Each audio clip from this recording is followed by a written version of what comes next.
All right, everyone. Welcome back to another episode of the Business Blast podcast. I'm your host, Tyler Wagner, and today's sponsor is Flipboard.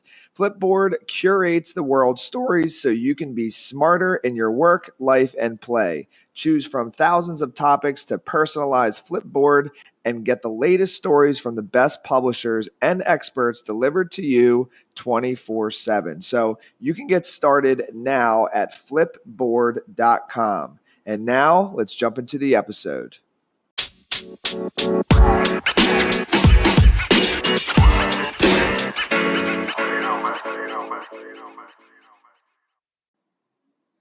All right, everyone. Welcome back to another episode of the Business Blast podcast. I'm your host, Tyler Wagner. Today I have Andrea Bednar with us. She is the founder of PoP Associates, a global performance coaching and consulting firm which supports leaders and moving from vision and purpose to conscious doing and high performance. So welcome to the show.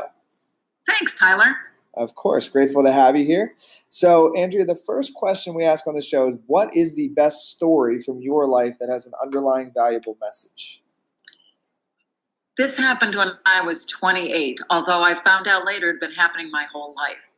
When I was 28, I found out that my dad had been living a double life my entire childhood. And it really completely pulled the rug out from under my feet. I can't describe what it's like to find out that everything you think about your life is completely based on something that's just a pretense, just a story. So it turned out that my dad was actually gay. But it wasn't the time period, it wasn't the time in history when you could say or tell anybody that you were gay.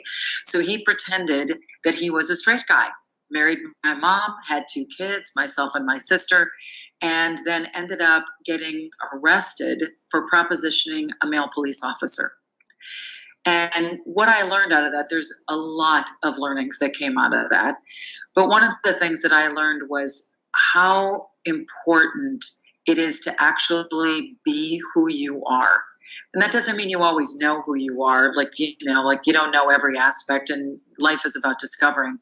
But to pretend to be somebody else will absolutely always catch up with you, and people will get hurt, but most of all you. It's not worth it. Be yourself.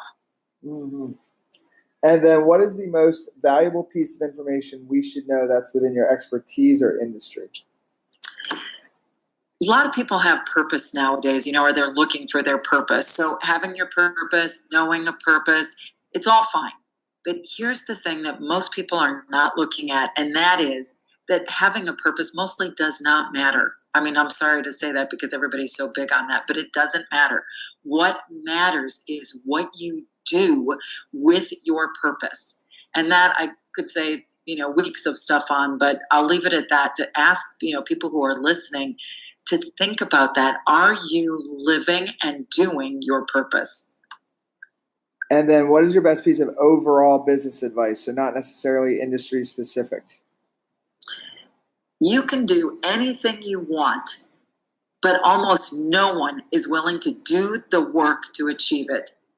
Best piece of advice, do the hard work. And then if you could give your younger self one piece of advice, what would that be? Relax. Just relax. Everything always turns out in the end. And if it hasn't turned out, it's not the end. Yes, I love that. And then kind of going a little bit down a different path. In your opinion, what is the key to happiness? I think it's kind of a 2-part thing. One is to deal with what's actually happening in front of you rather than what your head tells you, the story your head tells you about what's happening. And then the second piece of that is forgiveness of yourself and others. So being willing to deal with the world as it actually is rather than the way you think, and then being able to forgive. And I think you can be happy from there. And then what is the best book that you've read, and what was the number one thing you learned from that? I've read a lot of good books, but the most recent best book was The Righteous Mind by Jonathan Haidt. And it really helped me understand and, most importantly, actually accept people who think very differently than I do. And then what is your favorite quote and why? It's easier to act yourself into a new way of thinking than to think yourself into a new way of acting. Ooh. By Miller and Fuller. And why I like that is because I think so many people go to their heads. They go the secret, affirmations, all these things to think differently. None of that matters unless you are acting and doing. Mm-hmm. Well, listen, thank you so much for coming on. The last one I got for you before we let you go is, where can our audience best find you online? Lots of places, but easiest is at Andrea Bednar on Twitter, and I would be happy to chat with anybody. Perfect. Thank you again. Thank you, Tyler.